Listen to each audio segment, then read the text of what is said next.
Welcome to Red Heritage Indigenous Entertainment Hall. The show is about to begin. At this time, we ask, please silence all phones. You're welcome to take videos and photos, but please, no flash photography. At this time, we also ask you to dim all screens. Enjoy the show.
the Red Heritage Indigenous Entertainment Hall. My name is Tomas Han. I will be your host this evening. I am half Navajo. Being half Navajo, let me introduce myself in the Navajo language. Yat she Tomas Han Mishlan. They she's one word eating, but she's cheating to couple of months. She na shashi dashanala. Did internet Mishlan. What I just said was Yat and that means hello in Navajo. Do you guys want to try that? Yat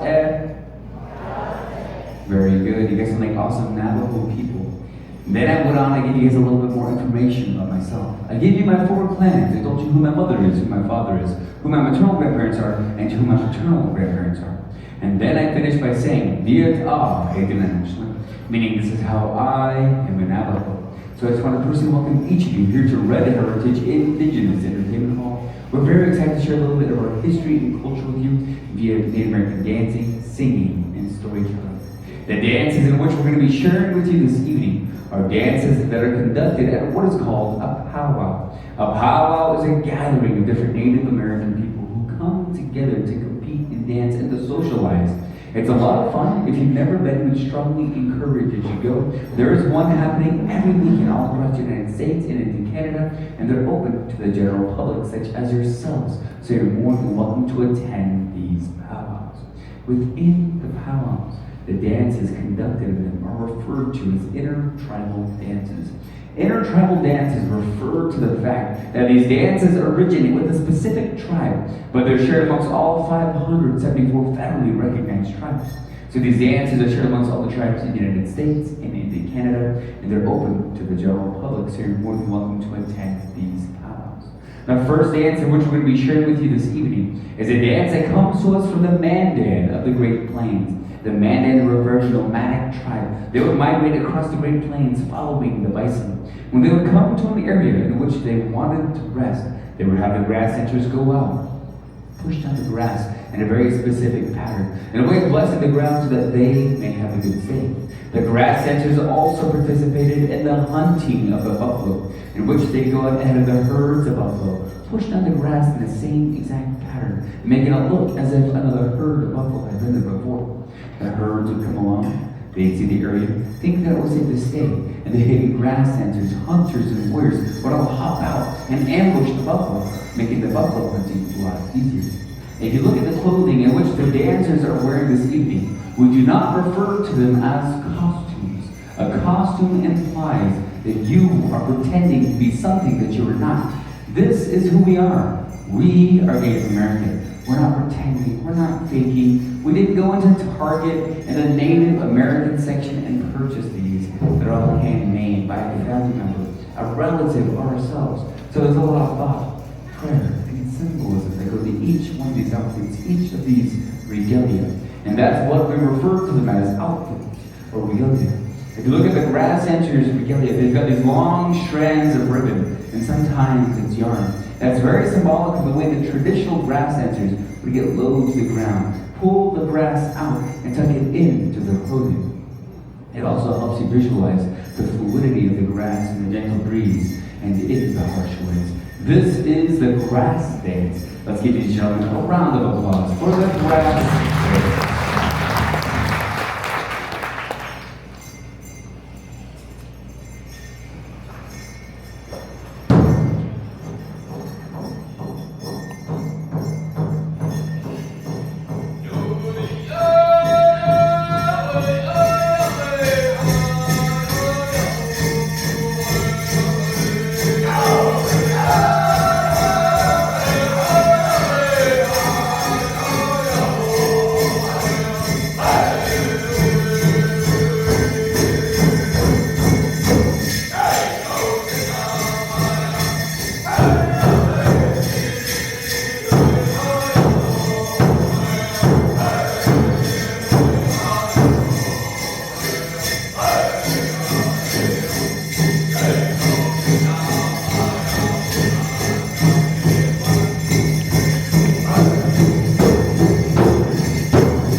brass dance. Let's give those up another round of applause for their beautiful rendition of the brass dance.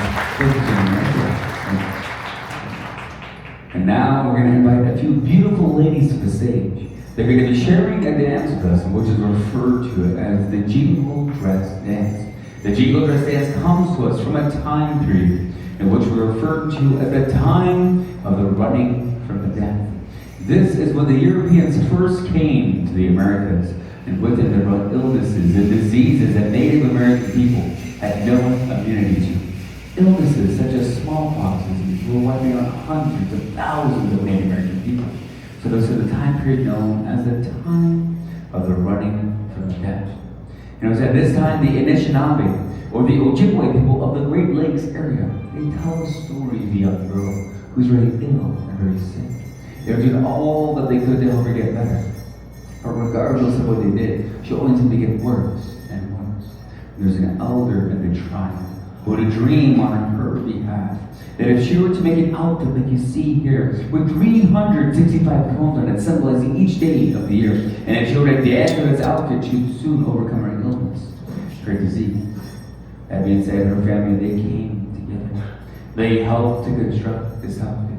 They took her hands and guided her in making it, for she could not do it on her own. After a while, they completed the outfit. They put it on her. They took her outside and they began to sing a song for her. She could hardly walk. Her family had to come out and crutch her around the dance floor. And as she danced round by round, circle by circle, she got a little better, a little better, a little stronger. Till eventually, at the very end of the song, she was dancing with her full health and her full strength. And so this dance, the Jingle Dress Dance, is a wellness dance or a healing dance. They not only do this dance for themselves, they do it for the drum, the singers around the drum, their family, their friends, and of course the audience here with us tonight. As you see these ladies do this dance, and you see the regalia which they wear with all of the cones around them. As they do this dance, those cones will bounce off of each other, producing a sound that mimics the sound of rain. When rain falls from the sky and lands on Mother Earth, that represents healing. This is the Jingle Dress Dance.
that was the jingle dress dance. Let's give those ladies another round of applause.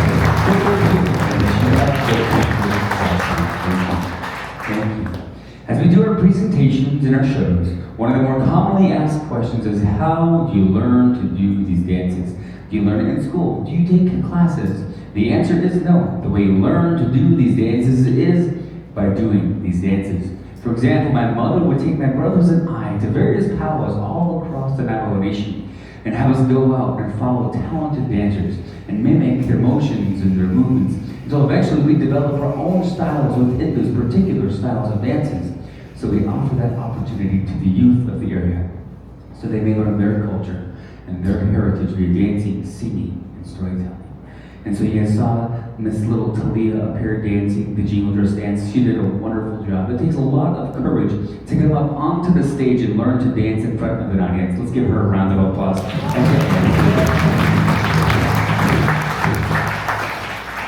Now, Talia had just completed the jingle dress dance, and now she'll be sharing a dance with us, which is referred to as the Native American hoop dance. The hoop dance. There are many different tribes that claim to have originated this dance, one of which being the Taos Pueblo of New Mexico. They would collect the branches from the willow trees and bend them into hoops. And with these hoops, they would tell stories. So as you see Talia do this dance, she'll start by taking her hoops here and laying them out here on the stage. And from there, she'll go around collecting each of these hoops off the stage, one at a time, doing so creating different designs and patterns. You may see something such as a butterfly, a caterpillar, a hawk, an eagle, a crow, a horse, a snake, a flower, a basket, maybe even creatures such as Mickey Mouse. But it takes a lot of imagination to see the different designs and patterns that Talia puts together. And so if you're able to recognize anything she puts together, she would greatly appreciate it. If you would just applaud or clap and holler, the louder you are, the better she performs. But if you don't have a very vivid imagination, well, it's okay to just fake it and applaud anyways. And so this is my beautiful daughter, Miss Talia Hunt, with the Native American hoop dance. Let's give Talia a round of applause for the hoop dance.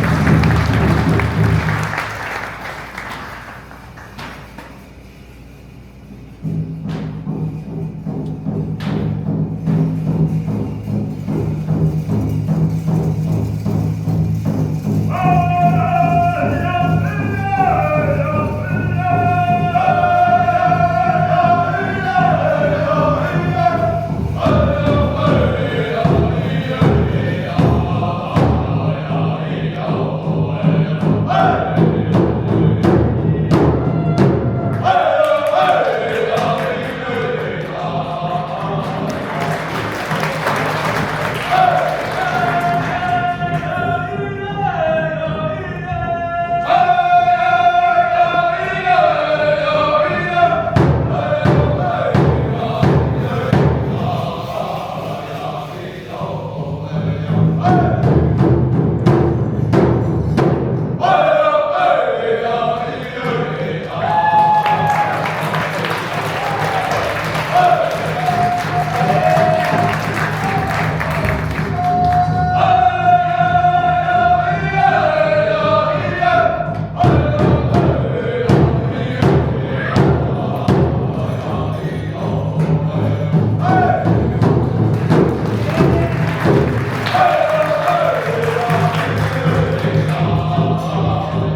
Talia with the Native American hoop dance. Let's give Talia another round of applause.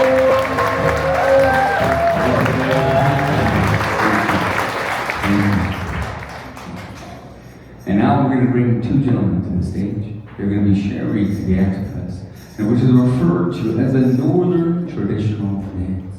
The Northern Traditional Dance is one of the more honored and respected dances conducted within the Navajo circle. As you see these gentlemen do this dance, you'll see them tell you a story of a battle. At the very beginning of their song, you'll hear a rumbling or a pounding of the drum. That's to represent what it feels like to be in battle, what their hearts feel like, what their minds feel like. As you see this happen, you see these gentlemen get low to the ground as a way of collecting themselves. They'll look off to the right and their left in a way of searching for their enemy. You'll see them use a staff that they hold in their hand as a weapon of some type. Maybe a spear, a rifle, a bow and arrow, an axe. Their shields to defend themselves. Their fans to fan off the ground to help them track their enemy. It takes a lot of imagination to see the stories in which they're telling you as they do this dance. As you see the gentlemen take the stage, you'll see the regalia in which they wear is very unique. They wear these beautiful bustles on their back. Oftentimes they're made of eagle feathers. In the Native American community, we have a high regard for the eagle. For that is the bird that flies the highest in the sky. And it is said they are the ones who take the prayers from us and deliver them unto the holy people. In the United States, the only people who are legally allowed to own and to obtain eagle feathers are Native American people. As you see these gentlemen take the stage, and they tell you the stories of battle and victory, you'll see them always pressing forward, always moving forward, never to take a step backwards. Taking a step backwards is a sign of retreating. Those are not the stories that we tell as we do this dance. This is the Northern Traditional